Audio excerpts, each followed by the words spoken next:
صلی اللہ علی محمد صلی اللہ علیہ وسلم۔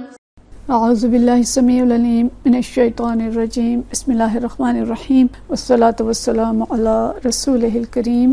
بخاری شریف باب مواقیت الصلاۃ، اور آج ہم پڑھیں گے عشاء کی نماز کے وقت کے بارے میں۔ باب ذکر العشاء والعتمۃ ومن رآہ واسعا، کہ نماز عشاء کو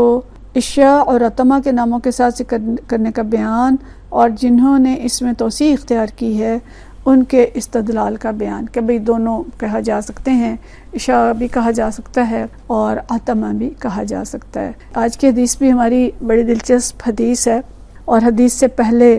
جو اقوال لائے ہیں امام بخاری بہت سارے صحابہ کے، وہ بھی بڑے دلچسپ اقوال ہیں کہ عشاء اور عتمہ کے بارے میں نبی کریم صلی اللہ علیہ وسلم کا جو طریقہ تھا وہ کیا تھا،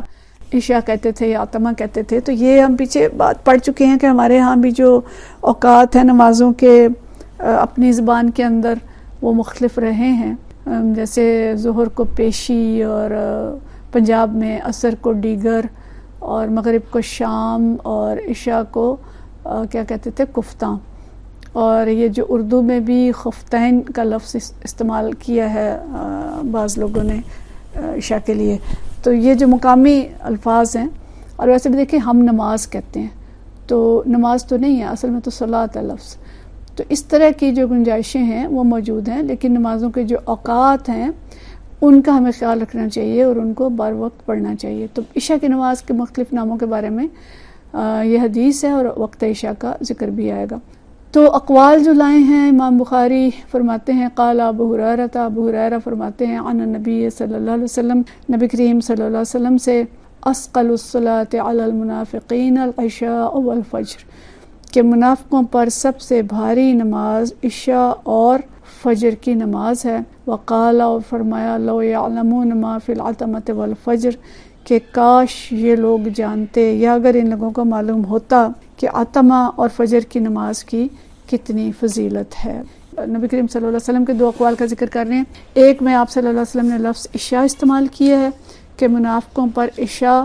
اور فجر دو نمازیں بھاری ہیں، اور دوسری جگہ پہ فرمایا کہ یہ جان لیتے کہ ما فی العتمۃ والفجر، وہاں پہ عتمہ کا لفظ استعمال کیا ہے۔ وقال ابو عبداللہ یعنی امام بخاری رحمۃ اللہ علیہ فرماتے ہیں، والاختیار، اور بہتر یہ ہے، ان یقول العشاء، کہ عتمہ کی بجائے عشاء بولا جائے، لقولہ تعالیٰ، کیونکہ اللہ تعالیٰ نے فرمایا ومن بعد صلاۃ العشاء، یہ سورہ نور کے اندر جو آیت آئی ہے، جو کہا گیا نا کہ یہ اوقات جو تمہارے لیے اورات نساء ہیں کہ جن میں تمہیں اپنی جو ستر ہیں ان کی حفاظت کرنی ہے خاص طور پہ،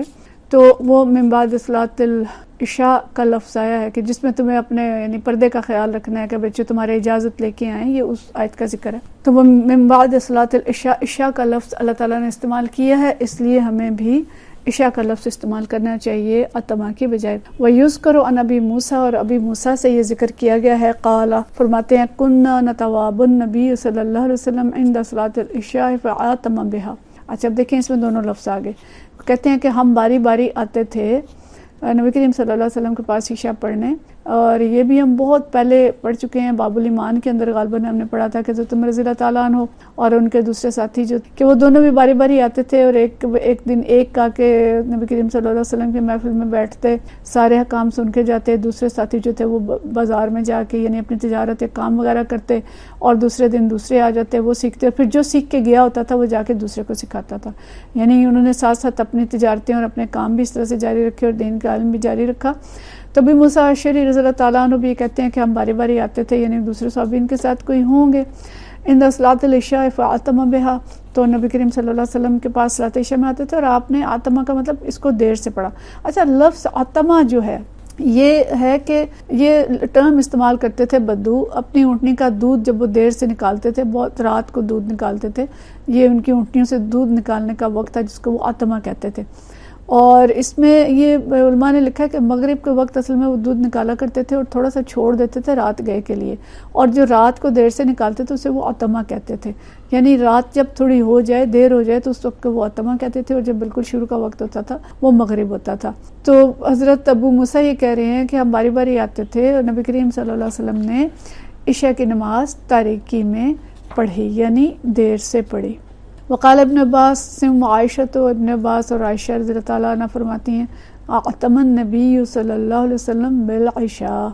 دونوں لفظ آگئے کہ نبی کریم صلی اللہ علیہ وسلم نے دیر سے ادا کی عشاء کی نماز۔ وقال بعضهم، اور بعض کہتے ہیں عائشہ حضرت عائشہ رضی اللہ تعالیٰ عنہ نے فرمایا اعتم النبی صلی اللہ علیہ وسلم بالعتمۃ،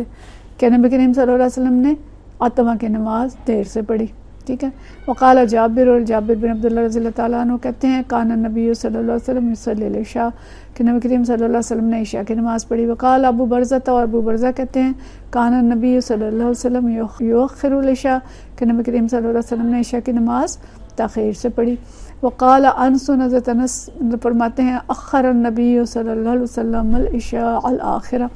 کہ نبی کریم صلی اللہ علیہ وسلم نے عشاء کی نماز کو آخر تک مؤخر کیا۔ وقال ابن عمر و ابو ایوب ابن عباس، یہ تینوں صحابہ جو فرماتے ہیں صلی النبی صلی اللہ علیہ وسلم المغرب والعشاء، کہ نبی کریم صلی اللہ علیہ وسلم نے مغرب اور عشاء کی نمازیں پڑھیں، یعنی یہاں پہ عشاء کا لفظ جو ہے عشاء کے نام سے ہی بولا گیا ہے۔ تو مطلب یہ ہے کہ اس باب میں نبی کریم صلی اللہ علیہ وسلم اور آپ کے صحابہ رضوان اللہ مجمعین نے عشاء کا تذکرہ بھی کیا ہے اور عتمہ کا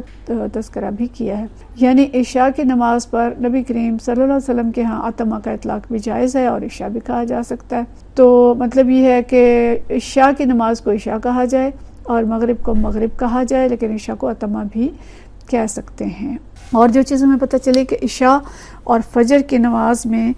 اس کی جو اہمیت اور اس کا ثواب ہے، اور ابو ہریرہ رضی اللہ تعالیٰ عنہ کی حدیث جو یہاں پہ نبی کریم صلی اللہ علیہ وسلم کی طرف سے انہوں نے بیان کی ہے کہ منافقین پر عشاء اور فجر کی نمازیں بھاری ہوتی تھیں۔ اچھا، مسئلہ یہ تھا کہ ظہر اور عصر کی نماز تو ہوتی تھی دن کی روشنی میں،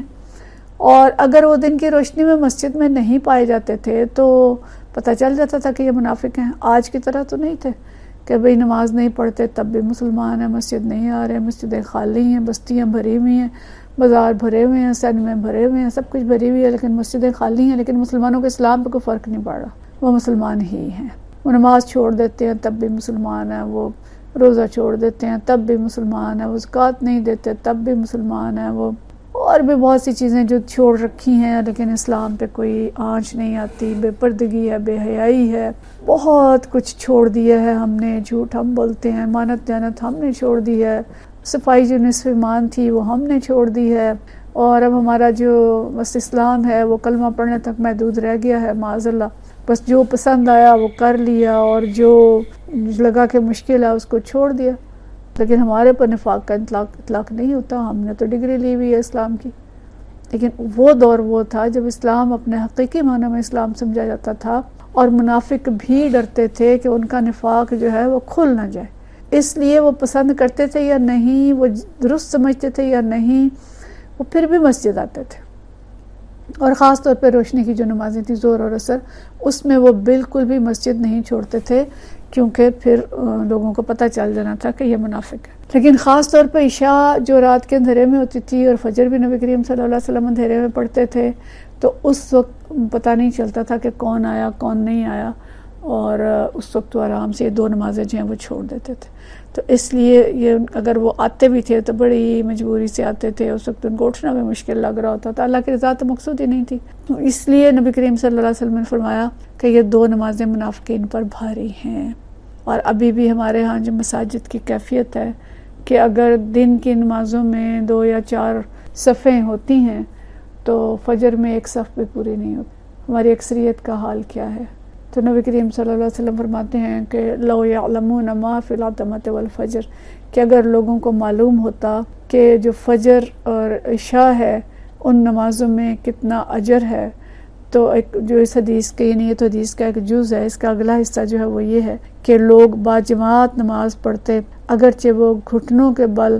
گھسٹتے ہوئے آتے، یعنی اگر انہیں پتہ چلتا کہ اس نماز کا اتنا اجر ہے تو وہ گھسٹتے ہوئے آتے اور یہ دونوں نمازیں آ کے باجماعت ادا کرتے۔ تو بہت زیادہ فکر مندی کی بات ہے کہ ہماری جو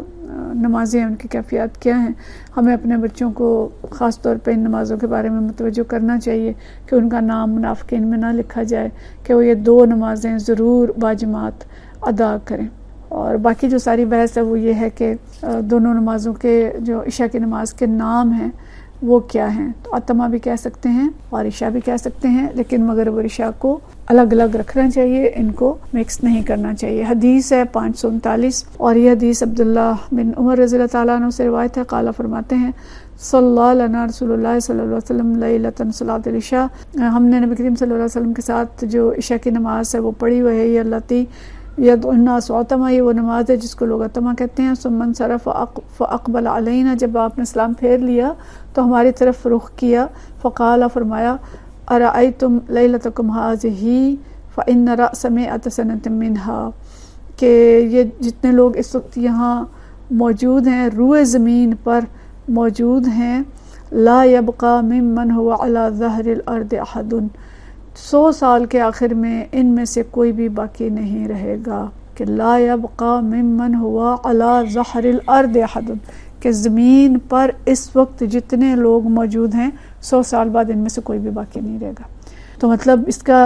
بظاہر یہ ہے کہ تمام صحابہ جو اس وقت تک موجود تھے وہ 100 سال تک ختم ہو جائیں گے، اور اس کے بعد کوئی صحابیت کا دعویٰ نہیں کر سکتا. صحابہ کرام رضوان اللہ مجمعین کے بارے میں یہ ہے کہ 100 سال تک اس نبی کریم صلی اللہ علیہ وسلم کی اس حدیث کے بیان کے 100 سال تک تمام صحابہ جو ہیں وہ دنیا سے رخصت ہو چکے تھے، اور اس کے بعد اگر کسی نے صحابیت کا دعویٰ کیا ہے تو وہ غلط. تو اس سے بھی حدیث کی جو صحت ہے اس سے بہت مدد ملی علماء کرام کو، اور انہوں نے اس دن اور تاریخ کو نوٹ کیا. اور اگر کسی نے بعد میں کہا کہ وہ صحابی ہے اور اس نے کوئی حدیث نبی کریم صلی اللہ علیہ وسلم سے بیان کی اور اس کی عمر 100 سال سے زیادہ بن رہی تھی تو اس حدیث کو قبول نہیں کیا گیا. تو بس اللہ تعالیٰ ہم سب پہ رحم فرمائے اور ہمیں نمازوں کے صحیح اوقات جو ہیں ان کو سمجھنے کی اور ان پہ عمل کرنے کی توفیق عطا فرمائے. عشاء کی نماز کے وقت کے بارے میں آخری حدیث بھی ہم پڑھ لیں، پھر اس کے بعد عشاء کی نماز کی اہمیت پہ حدیث آئیں گی. تو آخری حدیث 540 ہے اور اس کا باب جو لگایا امام بخاری نے، وقت العشاء اذا اجتمع الناس او تاخروا، کہ عشاء کی نماز کا وقت جب لوگ جمع ہو جائیں یا دیر کریں. حضرت جابر بن عبداللہ کی حدیث ہم پیچھے پڑھ چکے ہیں. تو یہ حدیث بھی وہی حدیث ہے. محمد بن عمر بن حسن بن علی وہی فرماتے ہیں حجاج کے دور میں جو تھے اور جنہوں نے پچھلی حدیث بیان کی تھی. قال سألنا جابر بن عبداللہ، ہم نے جابر بن عبداللہ سے پوچھا عن صلاۃ النبی صلی اللہ علیہ وسلم، نبی کریم صلی اللہ علیہ وسلم کی نماز کے بارے میں. فقال، تو انہوں نے فرمایا کان یصلی الظہر بالحاجرۃ، ظہر دوپہر کے وقت میں پڑھتے، والعصر والشمس حیۃ، جبکہ عصر پڑھتے جبکہ سورج بھی زندہ ہوتا روشن ہوتا، والمغرب اذا وجبت، اور مغرب جب سورج غروب ہو جاتا، والعشاء اذا اکثر الناس عجل، جب لوگ اکثر زیادہ لوگ آ جاتے جلدی تو جلدی پڑھ لیتے، وَإِذَا قَلُّوا، اور اگر لوگ تھوڑے ہوتے اخرا، اس کو مؤخر کر دیتے، وَالصُّبْحَ بِغَلَسٍ، اور صبح کی نماز اندھیرے میں پڑھتے. تو مغرب کی نماز تو آپ صلی اللہ علیہ وسلم نے ہمیشہ اول وقت ہی میں پڑھی ہے، تمام حدیث سے میں پتہ چل رہا ہے، سوائے جب جمع کی ہے سفر میں یا بارش میں یا کسی عذر میں. لیکن عشاء کی نماز ہمیشہ ایک وقت پر نہیں پڑھی، کبھی اول وقت میں پڑھی جو بالکل رات کا پہلا حصہ تھا، اور کبھی نصف رات کے وقت بھی پڑھی ہے. تو عشاء اول وقت میں پڑھنا بھی درست ہے اور نصف رات تک مؤخر کر کے پڑھنا بھی درست ہے. اور جماعت کے لیے یہی ہے کہ اگر اول وقت میں نمازی زیادہ آ جائیں، ڈپینڈ کرتا ہے، کوئی ایسا علاقہ ہے جہاں پہ لوگ زیادہ مزدوریاں کرتے ہیں، تھک کے جلدی پڑھنا چاہتے ہیں تو جلدی پڑھ لی جائے. کوئی ایسی جگہ ہے جہاں پہ لوگ دیر سے آتے ہیں، دکانیں دیر سے بند ہوتی ہیں، وہ دیر سے آ کے آسانی سے پڑھ سکتے ہیں تو وہاں پہ دیر سے پڑھ لی جائے. مساجد کے اندر اس چیز کی گنجائش ہونی چاہیے کہ جو بھی وقت لوگوں کے لیے آسان ہو عشاء کے لیے، اس وقت میں عشاء کی نماز پڑھی جائے. اس کے لیے کوئی ہارڈ اینڈ فاسٹ رول ایسا نہ رکھا جائے کہ لوگوں کی نمازیں جو ہیں وہ قضا ہو جائیں، بلکہ اوقات جو ہیں وہ لوگوں کی سہولت کے لحاظ سے عشاء کے طے کر لیے جائیں اور اسی کے مطابق نماز پڑھی جائے تاکہ زیادہ سے زیادہ لوگ نماز میں شامل ہو سکیں. وآخر دعوانا ان الحمدللہ رب العالمین.